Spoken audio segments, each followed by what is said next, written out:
The dragon has been born again, and it's one of you. You've fully lost your mind.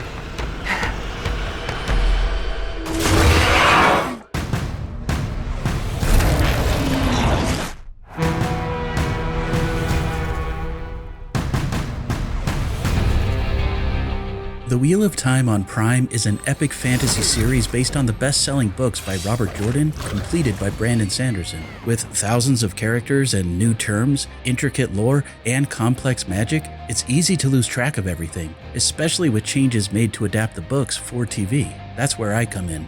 Welcome to the Wheel of Time Seasons 1 and 2 recap. I'm Lauren from Unraveling the Pattern, a fan channel dedicated to exploring the story and lore of the Wheel of Time for newcomers and longtime fans alike. With Season 3 on the horizon, let's revisit the significant events, characters, and history in preparation for the new season, coming to Prime on March 13th.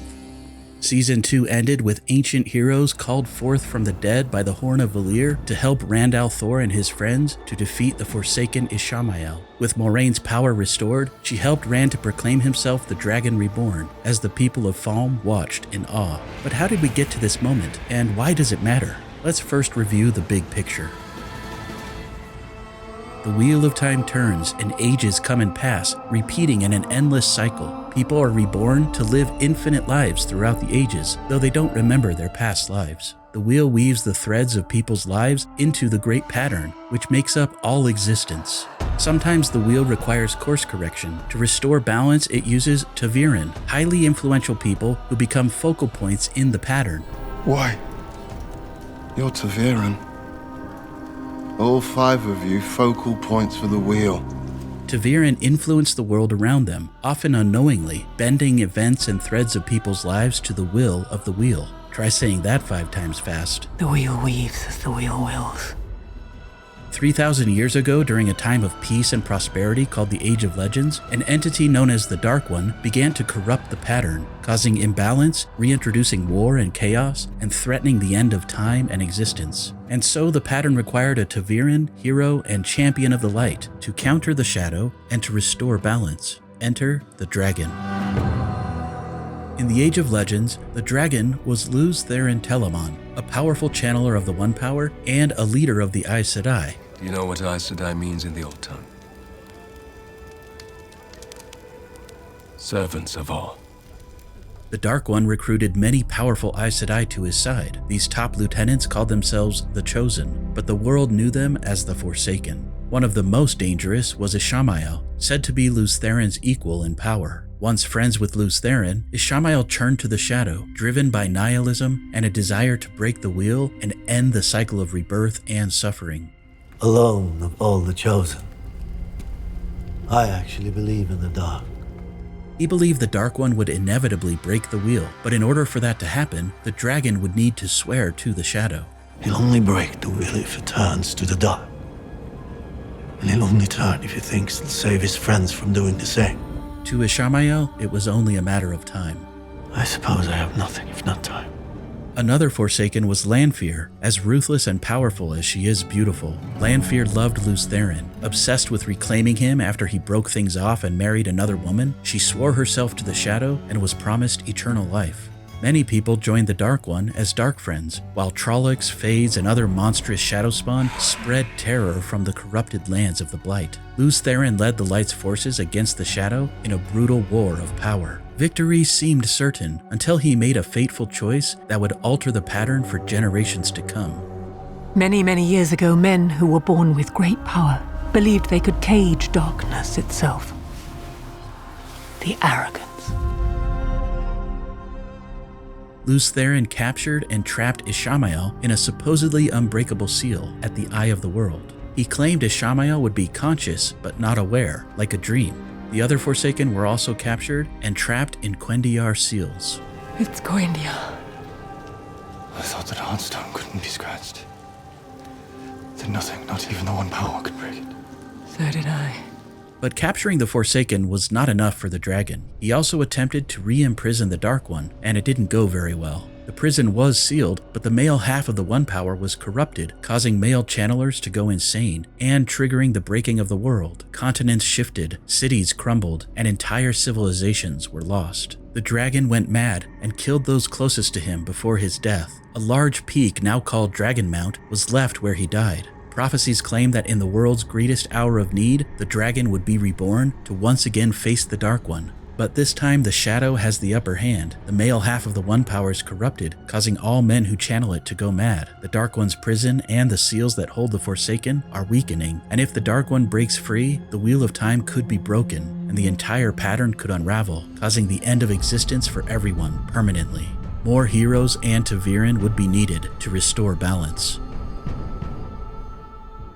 3,000 years later, the scars of the breaking remain, and the truth of the past has faded to myth. The One Power still corrupts any man who channels it. The Aes Sedai, now exclusively women who channel, work to prevent another breaking by hunting male channelers and gentling them, removing their ability to channel before they lose control. To keep the people's trust, Aes Sedai bind themselves to the 3 unbreakable oaths, which prevent them from lying and from using the One Power as a weapon against innocents. These oaths are bound by the One Power itself. It's not that we do not break them, it's that we cannot break them.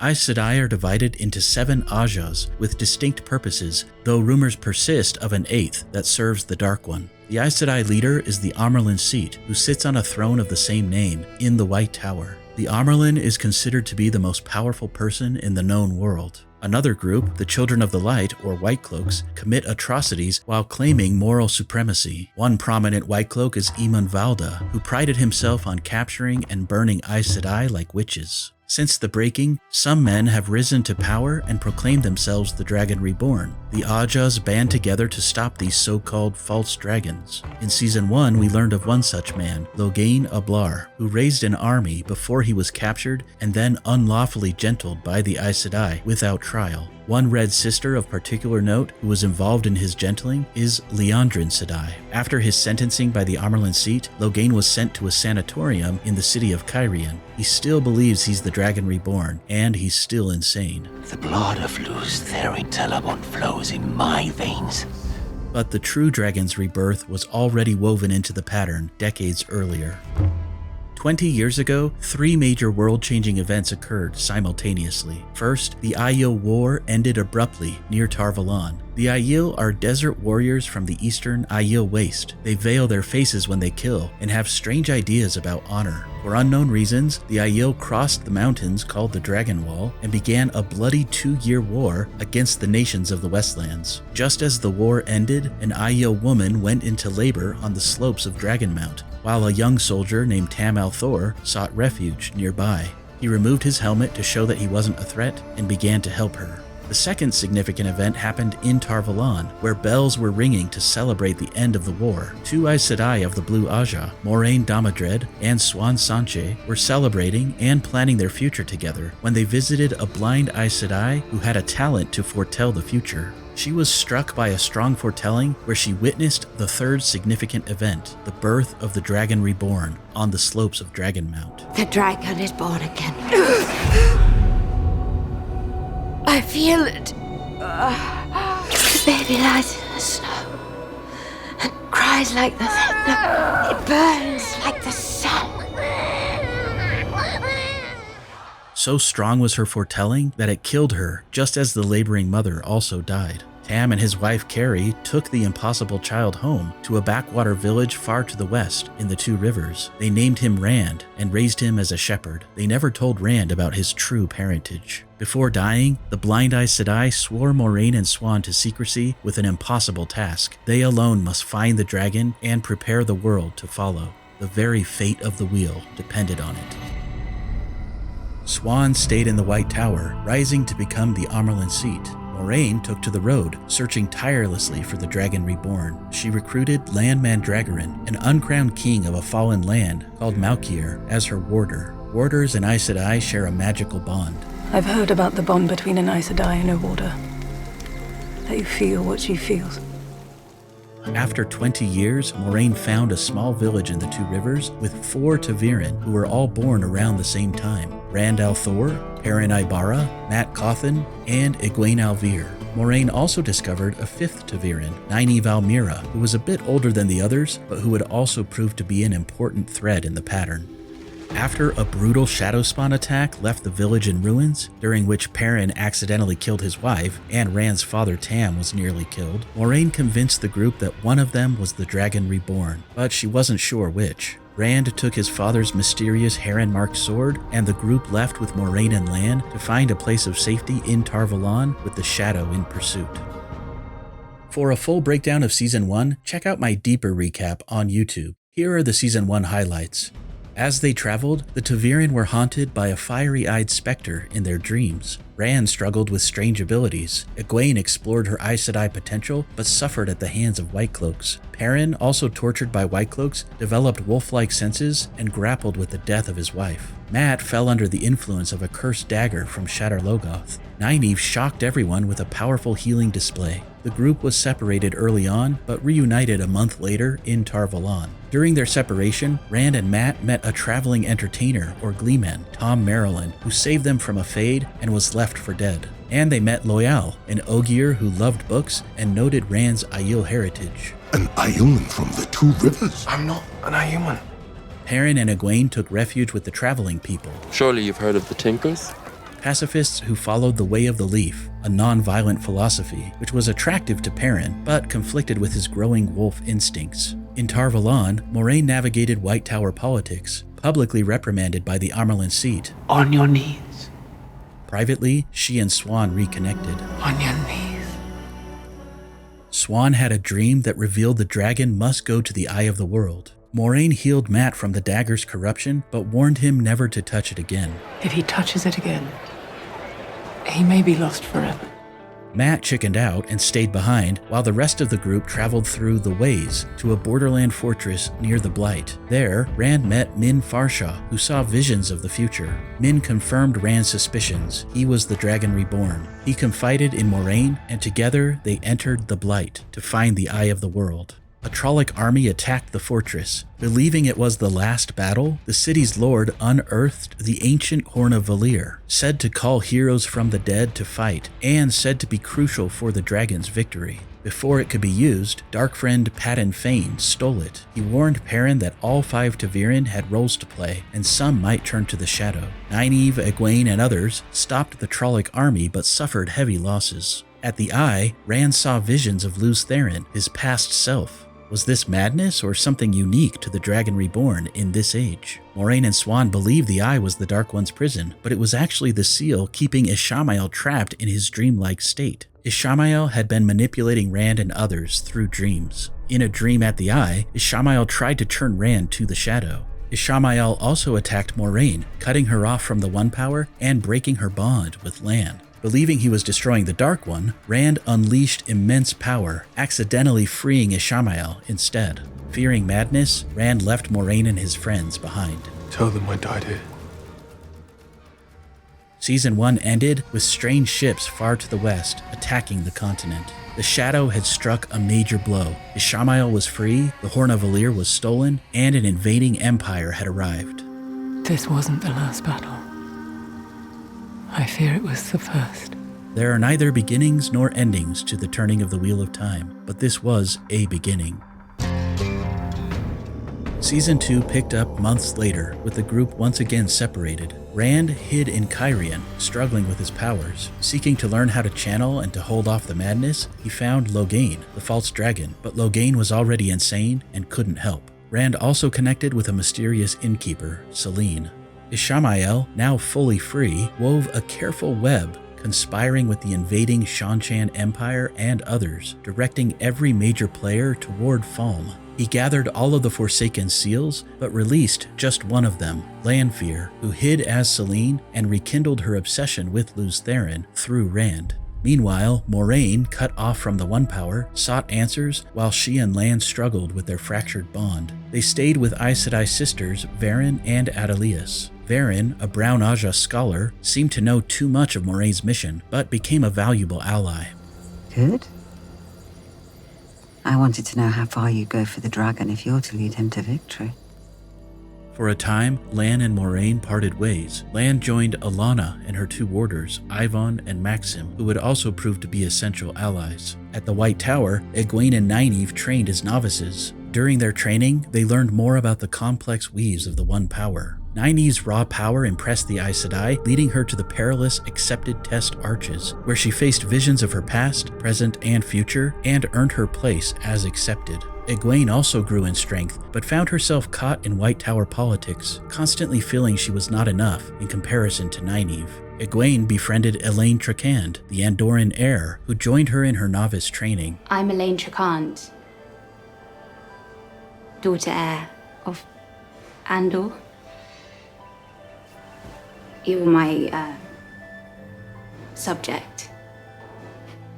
Mat, imprisoned by Liandrin, befriended Min, whose visions warned he would find the Shatter Logoth dagger again and stab Rand. Liandrin, revealed as Black Aja, later handed Nynaeve, Egwene, and Elaine over to the invading Shan-Chan, who enslave and control women who can channel using an Adom collar. Egwene was captured, but Nynaeve and Elaine were able to escape and hide in Falme. Perrin and Loial, along with some Borderlander soldiers, pursued Padan Fain and the stolen Horn of Valir. Perrin met Elias Machira, a wolf brother who helped him understand his affinity to wolves. Wolf brother, they call us. I am them. So are you. He also formed a connection with Hopper, a wolf who dreamt of flying. Hopper. That's his name. Close enough. Captured by the Shan-Chan, Perrin witnessed their brutality, including Uno's execution. Those who will not swear the oaths will have the oaths sworn for them. To obey, to awake, to serve! Perrin escaped and helped to save an Aiel warrior named Avienda from a White Cloak cage. Perrin Ibarra. Do you like to dance? Perrin and Avienda met up with two other Aiel warriors, Bane and Chiad, and headed to Falme to free Loial and the captive Borderlands soldiers. The Aiel said they were searching for their prophesied Chief of Chiefs. I'm searching for the Karakarn. Our Chief of Chiefs. At times, Lanfear defied Ishamael, aiding Rand and secretly guiding Moraine and Lan. Lanfear met with Rand in a dream realm called Teleron Riad, or the World of Dreams. Finally. She also met with Ishamael in the dream world. At one point, Rand and Egwene saw each other in Teleron Riad, thanks to Lanfear. Lanfear used some secret method to quickly get Mat to Falme. Who are you? What? How did I get here? That's my little secret. Lanfear also manipulated Liandrin to mess with Moraine and Swan in Cairhien. While in Cairhien, a city known for political intrigue, Rand was trapped by Swan and other Aes Sedai. Lanfear intervened, allowing Rand to escape. Thanks to Lan's research, Rand was able to restore Moraine's ability to channel. She assumed Ishamael had stilled her at the eye, permanently blocking her from ever channeling again, but Ishamael had only shielded her with a complex weave that only a male channeler could see and unravel.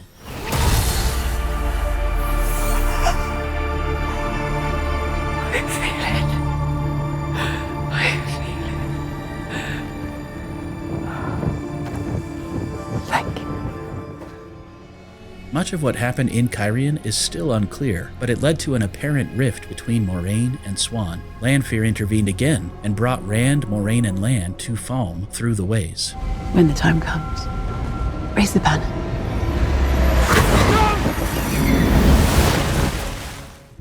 Meanwhile, Egwene suffered as a Damane, enduring brutal training from her Suldam, Rena. Though terrible, it increased Egwene's strength and hardened her resolve. Nynaeve and Elaine, hiding in Falme, sought a way to free her and learned that Suldam can also channel the One Power. This dirty little secret, if discovered by the general Shan-Chan population, could destroy the Empire. Using this secret, Egwene found the strength to break free of her chains, killing Rena in the process. In Falme, destinies converged. Mat was tempted by the Shatter Logoth dagger, but managed to fasten it to a pole and escape without touching it. Perrin, Loial, and the Aiel found the Horn of Valir with Lanfear's help and reconnected with Mat, who used his dagger to open the case containing the horn. Perrin was attacked by the same White Cloak who had tortured him in Season 1, but then he was saved by Hopper. Another White Cloak, Bornhald, killed Hopper with an axe. Perrin's eyes became permanently golden as he felt Hopper's death.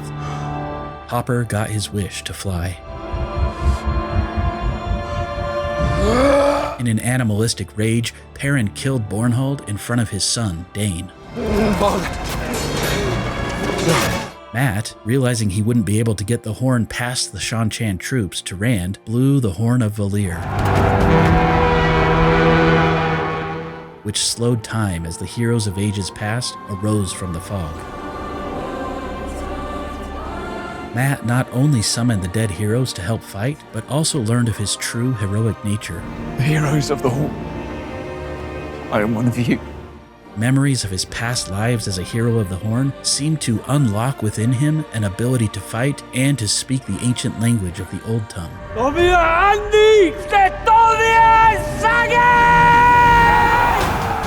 We also learned that Uno, the Borderlander soldier who previously died, is a hero of the Horn. He gave his shield to Perrin during the fight. Rand, realizing he could not run from who he was, faced Ishamael on the tower above the city as his friends arrived to help. In an attempt to kill Ishamael, Matt accidentally stabbed Rand with his makeshift cursed spear, leaving Rand with a nearly unhealable wound. Egwene held Ishamael off for a time, but then Perrin was able to use the magic shield from Uno to block Ishamael's attacks, while Elaine attempted to heal Rand's wound, leaving a nasty, half-healed scar. Moraine, left far away by Lanfear, rebonded Lan and unleashed the One Power to change the tide of battle. As the group united on the tower, combining their strength and Ta'veren nature, Rand was able to kill Ishamael with his father's heron-marked sword, heated by the One Power. The sword was destroyed, and Rand was left with a heron mark branded into his palm. Ishamael almost seemed grateful to Rand as he died. It's beautiful. Do you see it, love? What do you see? Nothing. Nothing at all.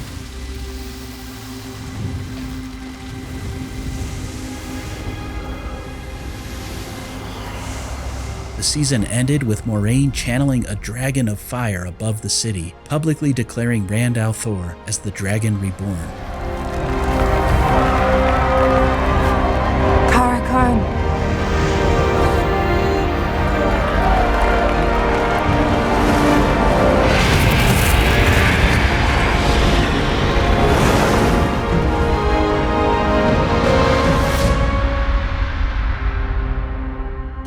But before his death, Ishamael had done one final act of terrifying consequence. He freed the remaining Forsaken from their seals, setting the stage for even greater dangers ahead. As Lanfear reveled in her apparent victory, she was entrapped by Moghedien, the spider.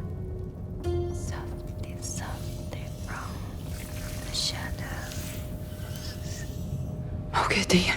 The look on Lanfear's face should tell you everything you need to know. Moghedien and the other Forsaken are loose, and they don't share the same affections for the dragon as Ishamael and Lanfear.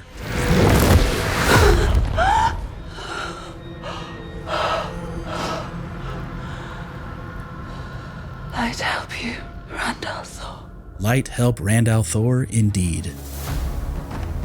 Season 3 promises to dive deeper into the story of the Shadow Rising, which is my favorite book of the Wheel of Time series, bringing more of the Aiel, deepening the lore of the Forsaken, and pushing our heroes towards the last battle. The stakes have never been higher. Thanks for watching. Subscribe to Unraveling the Pattern for my Director's Cut recap coming soon. And tune in on March 13th to Season 3 on Prime. And until next time, let the dragon ride again on the winds of time.